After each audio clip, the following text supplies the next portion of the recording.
Há muitas pessoas que viveram na época do Cristo que se manifestam hoje até nos terreiros de Umbanda com outros nomes. O senhor preferiu dar o seu próprio nome, por quê? Porque nome é só um nome e, de acordo com as necessidades que se apresentam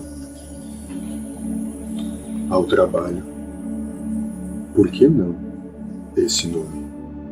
Salve. Salve. Tudo bem? Bem. Graças a Deus. De acordo com as necessidades que se apresentam ao trabalho, por que não esse nome? É só um nome. Talvez a grande dificuldade esteja em que o ser humano busca sempre divinizar algo que passou e que realmente não tem o conhecimento de fato do que se passou. Aí na sua contextualização transfere a esse nome, esse personagem, um valor que ele estima ser inalcançável para si mesmo e por isso o coloca lá como uma estátua em um altar que não pode ser tocado. E nessa acepção perde-se muito do que realmente foi a proposta naquele momento. Mostrar que mesmo um ser que vivia na sua escuridão pode reconhecer e conhecer a luz. A gente acredita que pessoas que têm grande evolução, ao encarnarem, mantêm essa evolução. Paulo, no entanto, não teve a sua conversão até determinada idade. A que o senhor atribui isso? Poderia atribuir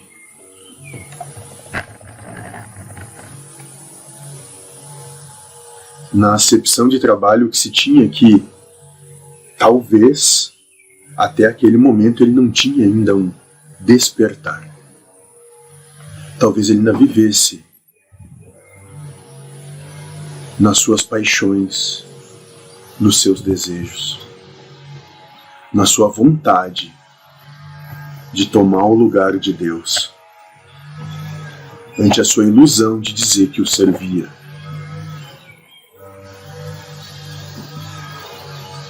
Sim.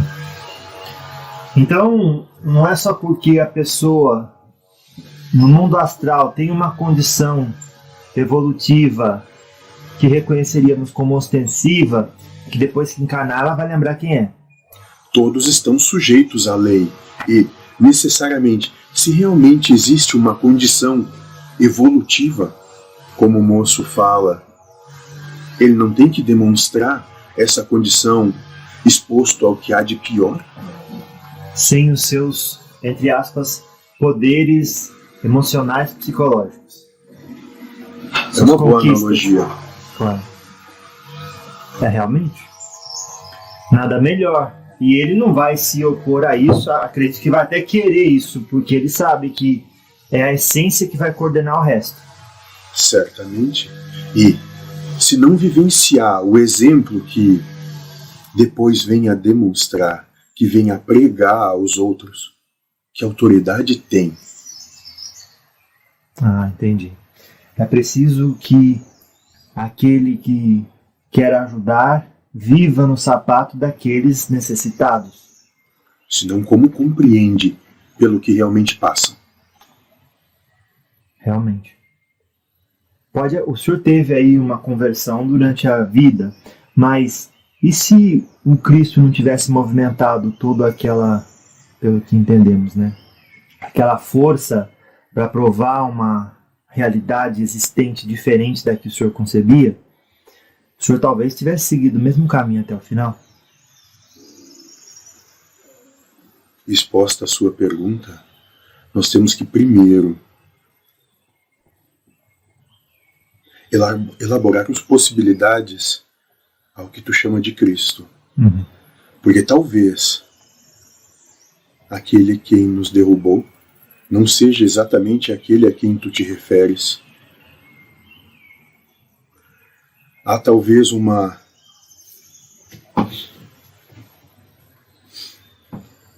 explicação que possa ser feita ante ao seu entendimento de Cristóforos e Luciferos. Pois não. Mas isso ficamos na próxima pergunta, respondendo à pergunta que fizeste. Sim. A esse momento. Se ele não fizesse isso, poderia ter feito outra coisa? Sendo que tudo isso não passa de um grande teatro ensaiado e programado. Poderia ele estar aquém disso tudo e fazer algo que não fosse a vontade pelo faça-se do gerador? Realmente. Então o senhor, e antes da próxima pergunta, também é da escola em que vivemos a realidade de um livre-arbítrio programado antes da encarnação. Ótimo. Não depois. Ótimo. Sim. Sim. Sim. Claro. Tudo o que aconteceu estava predisposto para acontecer daquela forma dentro do não livre-arbítrio. Não. Dentro de um livre-arbítrio. Só que esse livre-arbítrio não se fez nesse instante. Se fez no instante anterior. Mas é um livre-arbítrio. Ainda mais que temos uma concepção, podemos assim dizer, de que o que vocês chamariam de realidade nada mais é que uma grande ilusão no seu pior passado moral. Então, sendo uma ilusão, as coisas já não estariam todas pré-definidas com um intuito para que se chegue num lugar já pré-determinado, com um objetivo bastante certo no que se vem provar? Claro. Então, antes de chegar naquele momento da conversão, vamos falar o que aconteceu antes. Quem foi aquela personagem significativa para o senhor, que hoje conhecemos pelas obras do Emmanuel, com o nome de Estevão? Um grande amigo que se colocou à disposição para dar um grande exemplo. Alguém que se coloca entre a mão e o rosto para demonstrar que é possível, sim,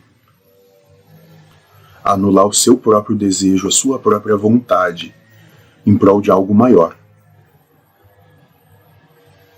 motivado por um grande amor.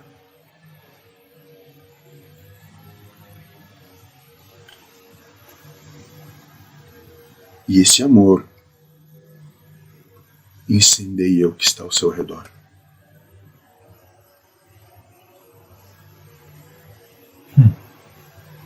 Claro, é como se dissesse, ele não viu no senhor um inimigo, mas um amigo inconsciente do amor que existia dentro de si mesmo.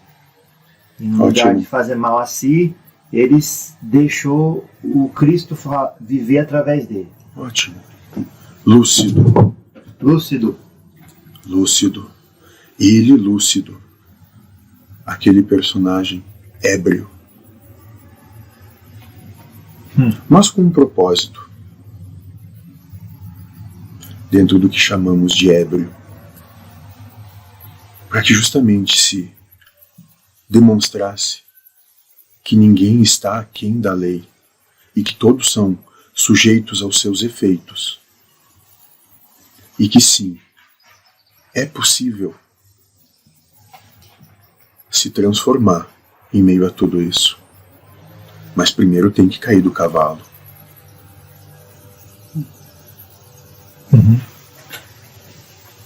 O ser humano que tem a educação formatando ali seus desejos de uma sociedade ideal, de uma devoção ideal, pode acabar se perdendo no caminho, sobretudo num caminho onde não se encontram muitos Estevãos. Talvez a grande percepção necessária seja que o que realmente é ideal, o ideal é o que é formatado pelo outro, como sendo o caminho que todos devem seguir, ou o ideal é o ideal do meu caminho, e que nesse caminho eu encontre os meus Estevãos. E poderia te dizer que existem muitos. Talvez o que nos vem nesse instante é que o nosso orgulho soberbo não nos permita enxergá-los, mas eles sempre estão por aí. Seja, e principalmente nas menores coisas, porque não são grandes atitudes que modificam, são pequenas atitudes constantes dentro de si, a todo o tempo. Retornando para o assunto inicial, pode-se dizer que foi coragem da sua parte do médium se identificar com o nome daquela encarnação? Perante a sociedade de hoje, sobretudo na região específica? Sobre o seu ponto de vista, ou melhor, sobre o ponto de vista desses que podem ver, sim. Quem sabe até estupidez, poderia se dizer. Agora, e sobre o ponto de vista do espírito, se talvez alguém realmente que veja isso acredite em espírito, qual é o problema para o espírito? Pois que todo personagem caracterizado como humano não vem para ser abatido? De uma forma ou de outra? Claro. Vai ser conduzido. Porque se não fosse assim, o exemplo dado pelo que tu chama de Cristo, de que valeu? Realmente. Ou seja, também as suas cartas, né, sempre trazendo de dentro para fora, nas pessoas, essa devoção da coragem, mas não uma coragem que busca ser reconhecida, mas uma coragem que busca se reconhecer em Cristo. Despertar a sua lucidez, se for disso que tu fala, sim.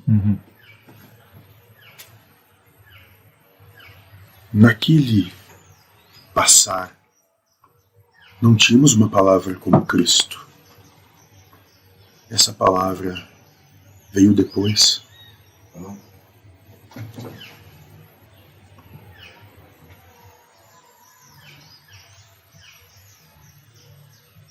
Nós falávamos sim de alguém iluminado e que a sua lucidez, a sua luz transcendia a materialidade e tocava tudo e a todos de uma forma ou de outra.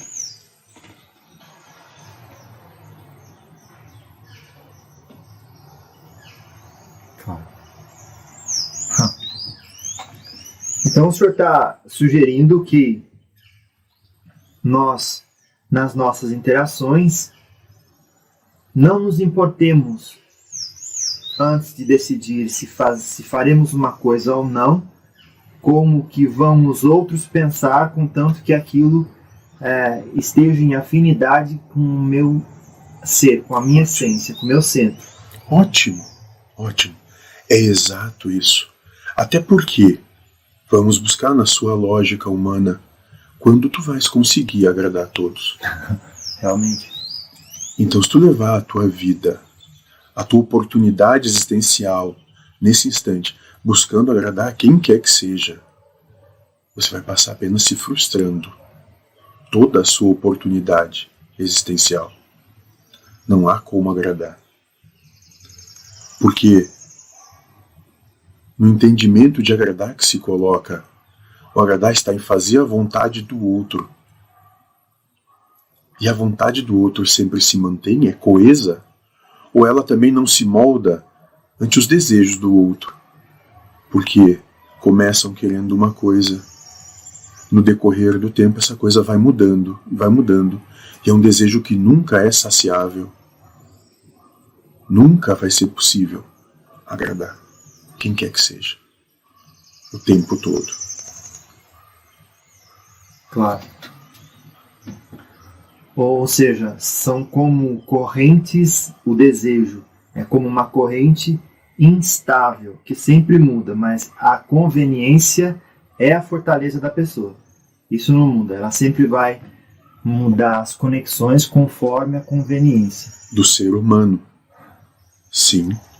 E qual é o papel do espírito nesse meio? Compreender que deve sair da sua zona de conforto, porque é essa zona de conforto, esse bem-estar que o prende.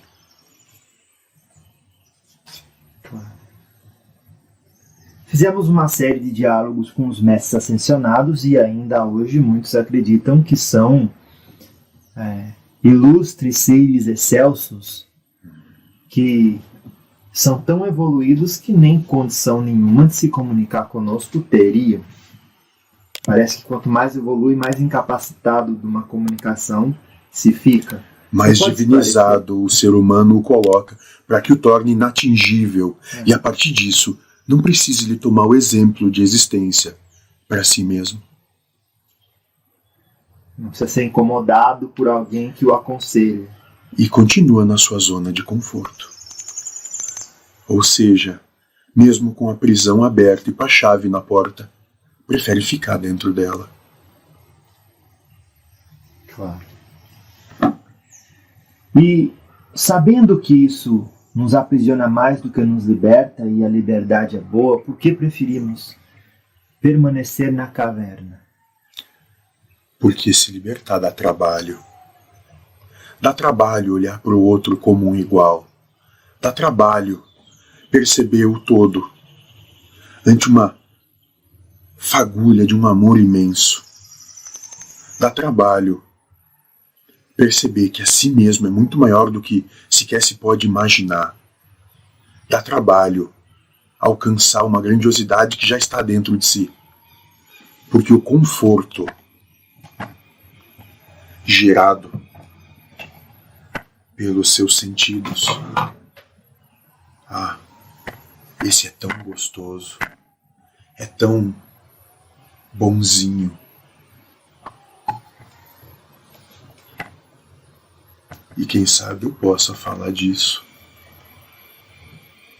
porque possivelmente já experimentei isso também. E sim, dá ao humano uma sensação de hiperpotência. Ser adulado, adorado, está colocado sempre como o certo em tudo, como aquele que deve ser seguido. Mas quem sabe, ao espírito, não é o trabalho do caminho que realmente o engrandece, Não é o seu sair. E sair trilhando o caminho com os próprios pés que faz diferença para si mesmo dentro do que veio fazer aqui. Passando de casa em casa, de vila em vila, falando àqueles que têm vontade de ouvir. E entre um falar e outro,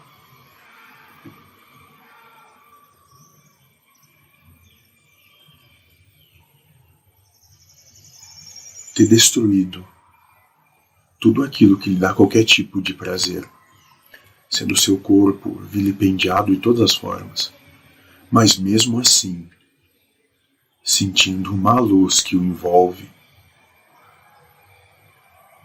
que faz com que não se esmoreça, embora que, por muitas vezes, houveram lágrimas caladas.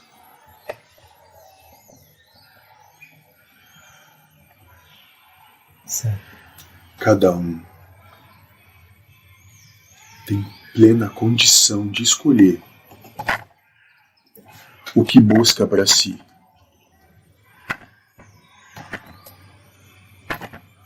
Não existe melhor ou pior. Existe despertar lúcido. Ou ainda está ébrio. Mediante as duas opções, vai se fazer uma escolha por um caminho. Até que em algum momento as coisas mudem. E essa mudança te arrebata de tal forma que mais nada tem sentido a não ser a mudança.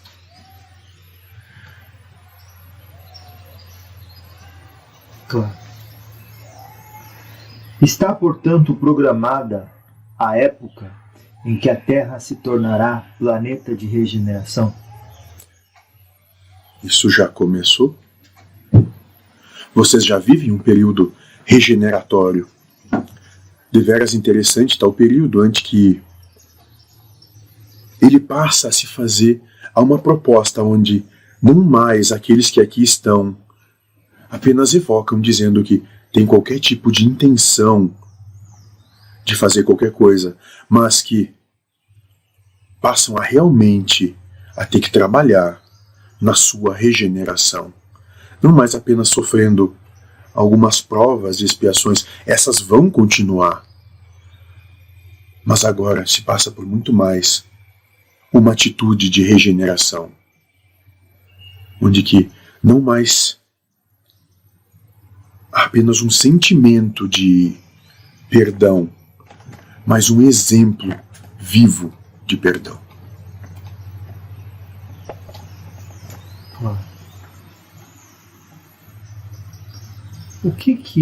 Qual que foi ou alguns, quais foram os fatores mais importantes para o senhor se tornar aquela pessoa antes da conversão, durante a sua infância? Foi o ambiente, os familiares? Quais eram suas motivações? Compreendo o que tu quer chegar. Então há de se explanar que isso já estava programado e acertado e que assim fosse. Então, toda a ambientação que se passou, onde sorvemos de privilégios, muitos privilégios em relação à imensa maioria daqueles que nos cercavam, e esses privilégios fizeram com que o nosso orgulho, a nossa vaidade, a nossa arrogância, a nossa prepotência, o nosso desapego ao outro, mas não desapego no sentido da liberdade, ou seja, desapego no sentido do que é importante para o outro, sem se importar com o outro. Indiferença. Fazendo com que tivéssemos apenas um grande objetivo. E esse objetivo era fazer com que todo o mundo conhecido se ajoelhasse. Se ajoelhasse perante a lei? A uma lei que servia para alguns homens, para que eles estabelecessem poder sobre todos os outros. Puro egoísmo. Mas isso tinha um propósito.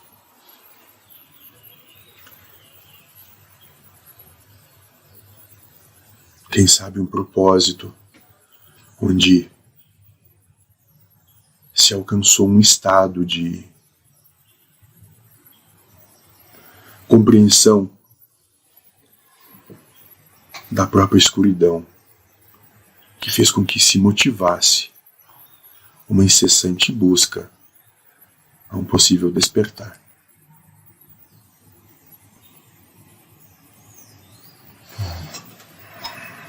Por falar em lei, a gente colocou uma colocação aqui feita pelo Senhor em Romanos 7. Diz assim: sem a lei o pecado é coisa morta. O senhor pode explicar essa colocação? Aqui nos referimos à lei dos homens. A lei que faz com que uns sejam mais que os outros, com que uns tenham mais privilégios que os outros. A lei com que faz que uns dominem os outros. Aquilo que nos referimos há pouco. Quanto mais leis tem uma sociedade, menos espiritualizada ela é. Porque uma sociedade onde impera o amor, o respeito e a liberdade, e esse imperar está em cada essência, essas essências precisam de leis para que elas tenham uma coexistência saudável.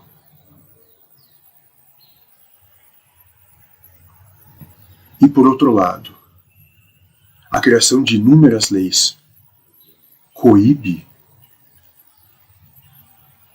o que as leis mesmas dizem ser errado?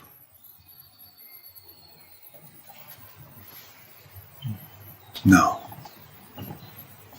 Então, não é a lei a solução. A lei gera o pecado. Até porque vocês têm um ditado.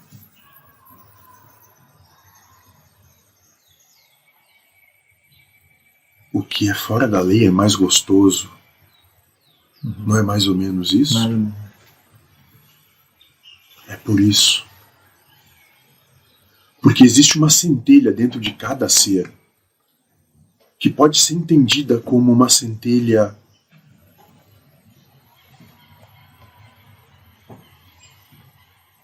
como eu poderia dizer aqui, de transgredir o modo humano de ser. E essa centelha é algo que, se bem canalizado, transgride o modo humano no sentido de transgredir a limitação humana. Se bem canalizada, é uma centelha que acende a essência. Não obstante, canalizada pelos seus desejos, canalizada pelas suas paixões, voltada às suas posses, ela acende as ambições do humano.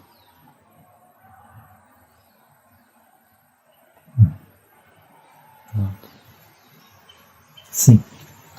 Pode-se entender essa lei nessa colocação como o conjunto de regras estabelecidas do homem para o próprio homem que afasta-os da essência amorosa e torna-os julgadores como se pudessem ocupar o lugar de Deus? Ótimo.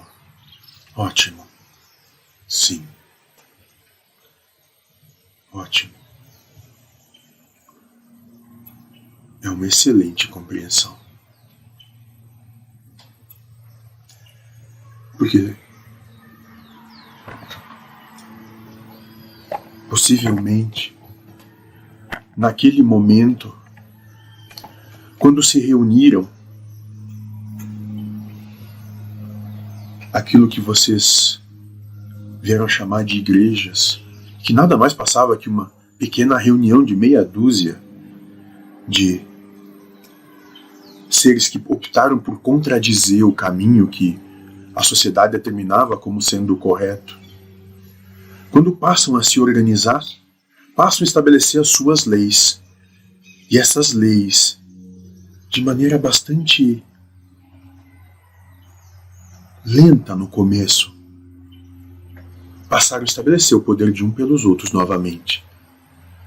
Pode-se dizer que nessas leis começava a se enraizar novamente a vontade de dominar uns sobre os outros. Sobre um falso aspecto de ordem,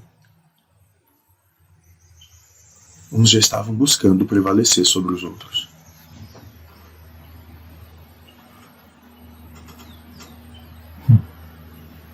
Claro.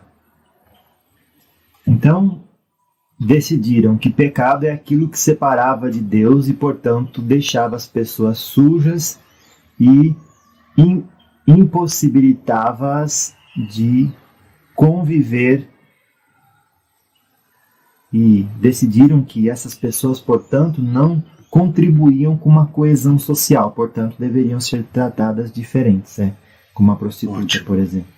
Ou o leproso. E nos parece que a luz do mundo andou justamente entre os segregados da sociedade, porque a sociedade os segregou também.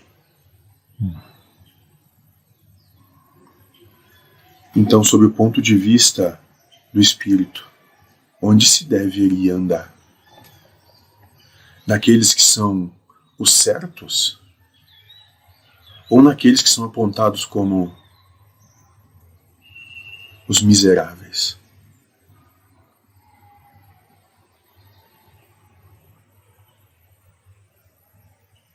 Trazendo isso para os dias de hoje, o senhor percebe ainda hoje as pessoas criando muros, ou seja, de condicionamentos que fazem-nas melhores que os outros, aptas a corrigirem os outros, se quiserem ser dignos de entrarem no seu convívio social. E poderíamos chamar esses muros de leis, de verdades, de condições, dogmas, mistificação, seja lá o nome que quiserem dar. O tempo todo o ser humano vem construindo isso ao redor de si, para que, primeiro, estabeleça a sua verdade como certa no seu domínio e que verdade alguma se infiltre. E a partir disso, cria, podemos dizer assim, mecanismos para infiltrar sua verdade no cercado do outro, para que essa verdade se infiltre e domine. Nos parece que o trabalho daqueles que buscam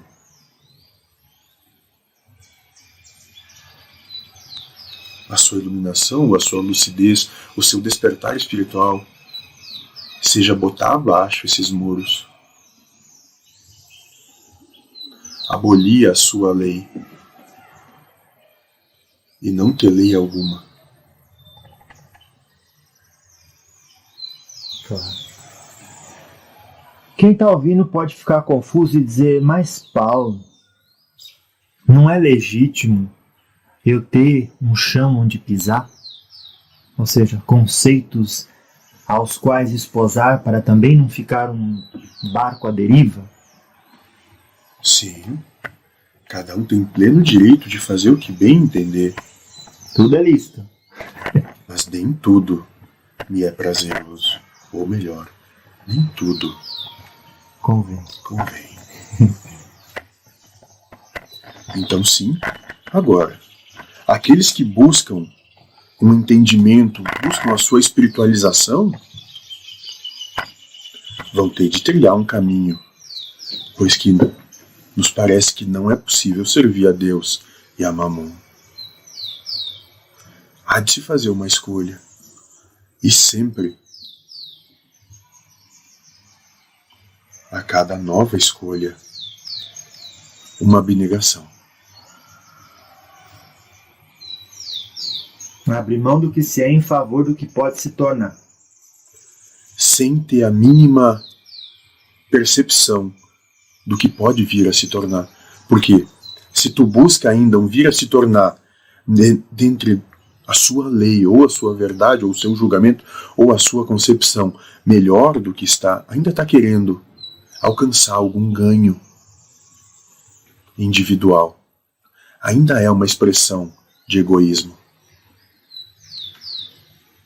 Então nos parece que aquele que busca apenas nada, possivelmente, talvez ainda chegue em algum lugar. Mas nada espera.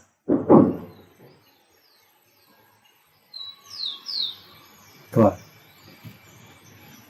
Não sei se foi o senhor que falou, eu morro um pouco a cada dia, para que o Cristo nasça em mim, ou alguma coisa assim. Como é que o ser humano de hoje pode morrer para o que não é verdadeiro e renascer um pouquinho de cada vez, a cada dia, para o que é verdadeiro? Duradouro, imortal. Amando. Pois que quando tu amas, genuinamente, tu não condiciona qualquer um a qualquer coisa. Tu apenas o toma como ele é para si e não o aprisiona em si. O mantém livre, liberto, porque ele assim tem capacidade de desenvolver as suas potencialidades.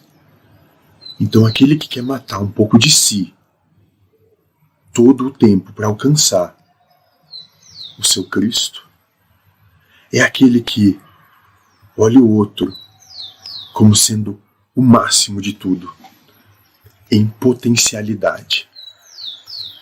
E se é o máximo de tudo que é possível na sua potencialidade, como pode dizer que não deveria ser como é?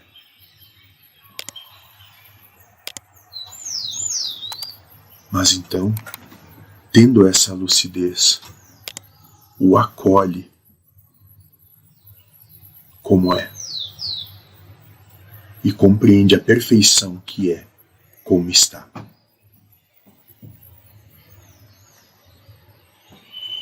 Claro. Chegou aqui pra gente uma imagem mental, o senhor saberá nos explicar. Um homem numa pequena ilha, dizendo-se e feliz por se autodenominar o homem de um coqueiro só. E aí ele está abrindo mão de ser o homem de vários continentes, porque não quer desbravar, não quer sair dali. Às vezes ele tem medo do barco do conhecimento, às vezes ele tem medo do que vai encontrar desconhecido nos outros continentes. Mas isso deveria ser razão para que ele não abra mão do que ele é, para aquilo que ele pode se tornar. Não razão, mas temos o entendimento que o medo é o oposto do amor. Então sempre que te evocar o medo, ele limita a tua potencialidade, limita a tua manifestação de amor. Então, nos é compreensível e cognoscível que, sim, porque está nessa ilha de um coqueiro só, onde esse coco já o provém de tudo que ele pensa ser a sua necessidade, é confortável. Mas é possível viver apenas no quarto de um por um? Vai chegar um momento em que algo vai tilintar dentro de si mesmo e que vai dizer: expanda-se, busque a si mesmo, se realize no outro, perceba-se, pois que tu é muito maior do que essa prisão que tu te colocou.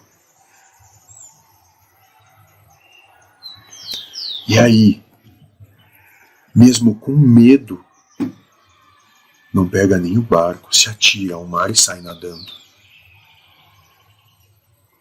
Mesmo com medo, passa a manifestar uma centelha de amor. Aqui é um bom momento para trazer aquela parte do Evangelho em que Jesus andou sobre as águas. Nessa analogia, como poderíamos extrair um conhecimento disso? Estamos falando de um ser que é atemporal, adimensional e que já trouxe na sua manifestação de encarnação todas as faculdades mediúnicas possíveis que um ser humano é capaz de desenvolver. Então estamos falando de um ser que já trazia em si uma onisciência, uma onipotência e uma onipresença. Poderia alterar até mesmo a condição do clima para que se fizesse a obra que veio realizar. Então a esse, se fosse de sua vontade, traria os continentes a si. Quando ele diz assim, tudo o que eu fiz vocês podem fazer, seria um pouco, retornando a sua explicação, que abrir mão realmente de uma ilha que determina meu estado de espírito, o meu senso de identidade e... que me limita. Exato. Quando ele diz isso, diz, todos potencialmente são tanto quanto eu, porque aos olhos de nosso gerador não há maior ou menor. Todos são o que são, e são ele em si também. Agora, há de se acreditar que é. Uma premissa, é necessário, né? Acreditar. Como pode realizar algo que nem tu mesmo acredita que é capaz? Não está realizando nada por ti.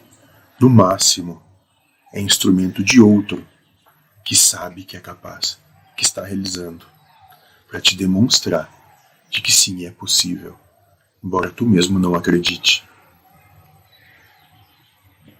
Aquele encontro famoso em que o senhor ficou cego por alguns dias aconteceu no caminho de Damasco? As portas de Damasco.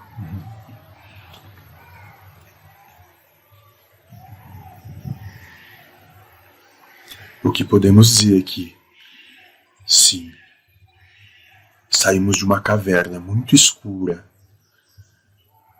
e uma luz tão forte se irradiou que ficamos cegos. Cegos para tudo do mundo, para tudo das coisas da matéria,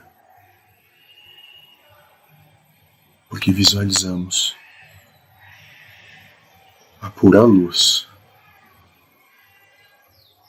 que se manifesta. E a partir disso, é possível buscar qualquer coisa que não seja essa luz. É uma questão, né? Será que é possível? Claro. Naquele momento, parece que não foi. E que não importa o que acontecesse ou o que se fizesse, tudo era ínfimo em relação àquela luz.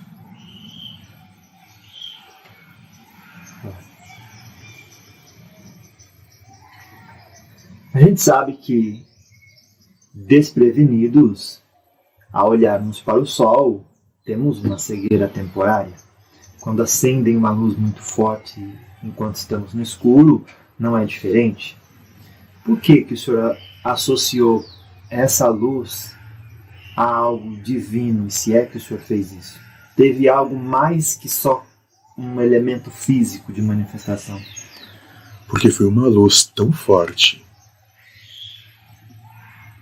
tão intensa, que ofuscou o próprio sol.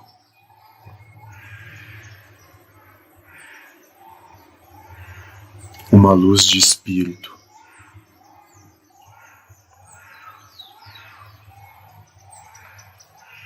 Algo que, para os padrões que se tinha, é irreconhecível.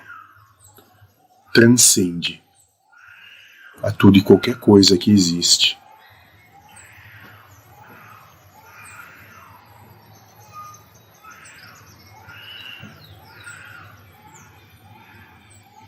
Uma luz de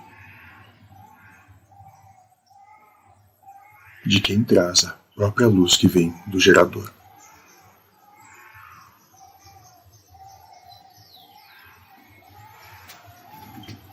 Abrindo um parênteses, vamos falar mais disso. Ao fundo ouvimos um bebê chorando. Não deveríamos ser comparados a um bebê chorando? Sim. Sim, é uma bela analogia, porque é exatamente isso. Tem tudo ao seu redor, mas não sabem ainda o que vos realmente completa. Aí ficam buscando, gritando, exacerbados por qualquer coisa fora, quando tudo que vos ilumina já está dentro. É uma bela analogia da imaturidade daqueles todos que se sujeitam a esse processo de encarnação. E os guias espirituais são tal qual os pais dessa criança, que vão sabendo que ela não está precisando de médico, está bem alimentada. Ótimo, ótimo. Sabendo que, calma, vai passar. E quando crescem um pouco e começam a fazer mais birra, mas já têm um entendimento que estão fazendo por birra, que se pegue uma mão e alce suas nádegas. Porque às vezes o que precisam é disso. É de um tapa para cair na realidade. Porque o tapa, aí vamos dizer, o apóstolo Paulo processo de violência. Vida. Que isso? Explica às pessoas aí. Processo de vida. A vida age exatamente assim com todo e qualquer ser. A partir do momento que ele começa a querer transgredir a própria vida e tomar conta da vida, achando que vai dominar a vida vem e simplesmente passa por cima, dizendo: não é por aí. Ninguém domina a vida. Sem antes dominar a si próprio, né? Birra não leva a lugar nenhum. E quando domina a si próprio, ainda busca dominar a vida? Não necessita. Segue o curso. Porque compreende que não é estagnação, mas um movimento lúcido. E aqueles pais que diziam: me orgulho de nunca ter batido no meu filho, eu sei que ele precisou muito, mas isso eu pelo menos não vou levar no meu currículo. Buscou ganhar de alguma forma também. Porque se teve que dar o tapa ou não, qual é o problema? Aliás, quantos filhos não dizem exatamente isso? Eu apanhei sim de meus pais, mas agradeço por cada tapa. Porque nos parece que talvez cada tapa recebido foi um tapa a menos que a vida teve que proporcionar. Então não é o que a pessoa faz, mas a intenção por trás daquilo. Sempre. Claro. Sempre. Toda a intencionalidade é que vai gerar a possibilidade de uma porta mais larga ou mais estreita. É como se dissesse assim: se eu faço uma correção numa criança, exprimindo o ódio por me incomodar, por tirar minha paz, aí eu estou equivocado. E se eu faço com o verdadeiro com o verdadeiro querer de que ela se corrija, reconheça seus erros e saiba que a vida é assim, aí eu não me equivoquei. Podemos usar a analogia do templo, quando que o Cristo tomou da verga e açoitou todos aqueles que praticavam o câmbio nas portas do templo. Ele não fazia isso porque queria extravasar uma raiva ou sua violência. Ele fazia isso porque queria buscar dar uma lição de amor. E às vezes essa lição de amor tem de vir com a verga ou com o tapa, porque nos parece que Não é sendo bonzinho que se alcança a sua iluminação, mas é compreendendo o processo da vida. O senhor chegou a encontrar com Jesus pessoalmente em carne e osso? Não. Aquele personagem não encontrou esse outro personagem. Claro. Já tinha desencarnado, né? Mas mesmo assim ele não conseguia fazer-se homem quando quisesse? Acredito que sim. Teve a necessidade, né? Nos parece que não. Claro. Voltando ao assunto, quando o senhor descreveu a luz, qual luz era aquela? E voltando também àquela pergunta que faríamos depois. Seria o que dizem como guia espiritual de Jesus, estrela da manhã, Lúcifer? Ou aquela luz era realmente Jesus? E Jesus não precisa aparecer todo cheio de luz. Mas qual é que foi? Explica um pouco sobre tudo isso.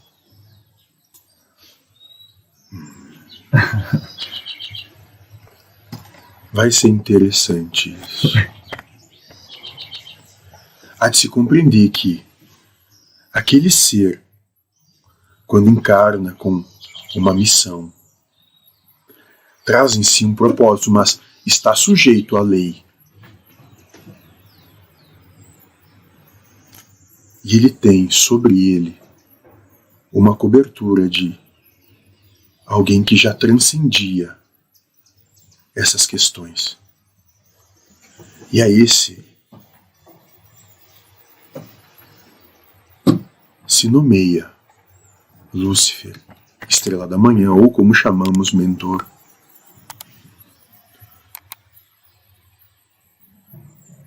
Pois que ele já vinha com o entendimento que o incapacitava de se sujeitar a essa lei. Por isso que ele não tem como encarnar por si. Alguém teve de tomar essa posição. E foi alguém que tem muita afinidade com ele. E que trabalha com ele até hoje. Então, o que podemos dizer quanto à sua pergunta? Temos uma analogia que nos diz que Cristóforos e Luciferos são duas faces de uma mesma moeda. Um que veio se manifestar na matéria, porque ainda tinha condição, e outro porque não tinha mais condição, se manifestou através da manifestação da matéria, daquele que tinha condição.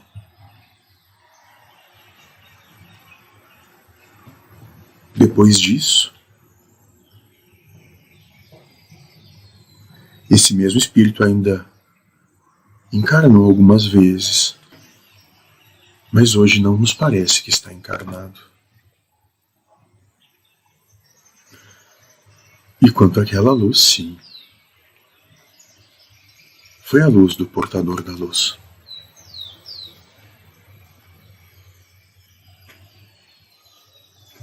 Com qual propósito? Talvez demonstrar que a busca que aquele personagem fazia, aquela centelha ativada pelo seu ganho pessoal, pelo seu egoísmo, pela sua soberba, pela sua vontade de colocar o mundo debaixo da sua lei,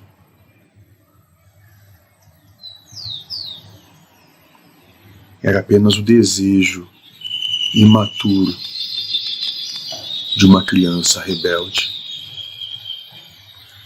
E com aquela emanação, aquela manifestação de luminescência, naquele momento, a analogia poderia ser que aquela luz queimou tudo aquilo. Mas ainda assim sobrou um grande arrependimento.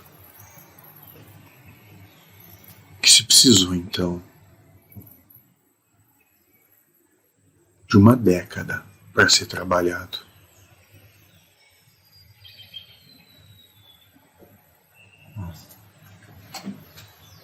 Como se o homem de um coqueiro só, recebendo visita de várias pessoas de vários continentes, que foram trazendo cada um tijolo, construiu um super castelo que uma onda gigante derrubou.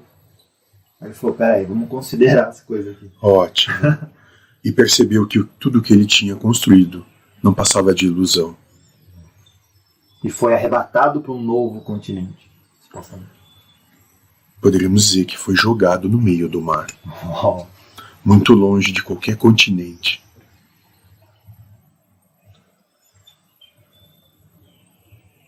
Porque ia ter que nadar muito para alcançar qualquer descanso.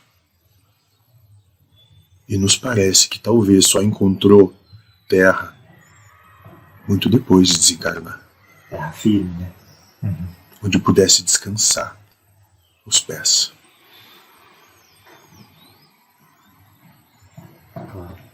Uau. Qual foi a maior lição daquela encarnação? Para o senhor, para o seu espírito? Humildade, abnegação, indulgência. Humildade no compreender que o outro nada mais é do que você mesmo. Abnegação no compreender que, se tem alguém que fazer, faça você primeiro.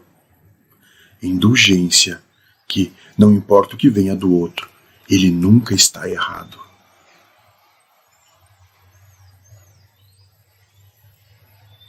Humildade, abnegação, indulgência. Indulgência, ou seja, ser dócil por dentro. É assim, considerar Ótimo. que... Não vê na ação do outro erro ou pessoalidade, algo pessoal contra si mesmo, mas vê na ação do outro o conjunto do todo que tem que ser como é. E seja lá o que vier, é bem-vindo. Seja a flor ou açoite. Porque, como disse a avó Isilda, tudo serve o propósito para o qual foi criado. Ótimo. Ótimo. Interiorizar esse conceito. Exemplificar na sua existência esse conceito. Proposta de regeneração é essa. Interiorizar é dizer, eu acredito nisso, sim. Exemplificar é passar a existir na sua vida, dando esse conceito a cada ato de vida. Sim. Então,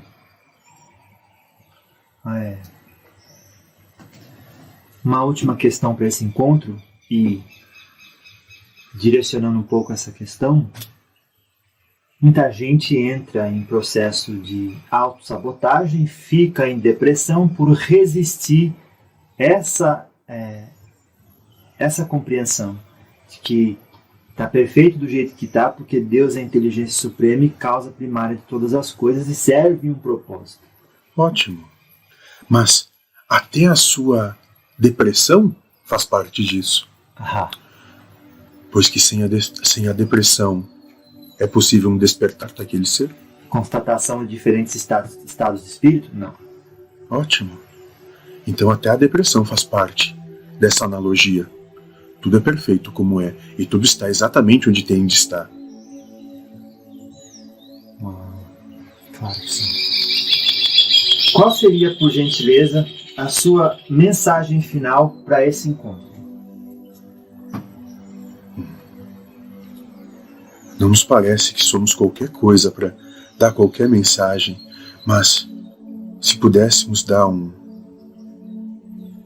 conselho que nos foi útil, não vejam erro em coisa alguma, não vejam erro em ninguém. Sejam indulgentes, porque quando forem indulgentes com o todo será indulgente convosco. Então compreenderão que não são nada diferente do que o outro é. E na verdade, se elucidarão que são o outro e o outro é você.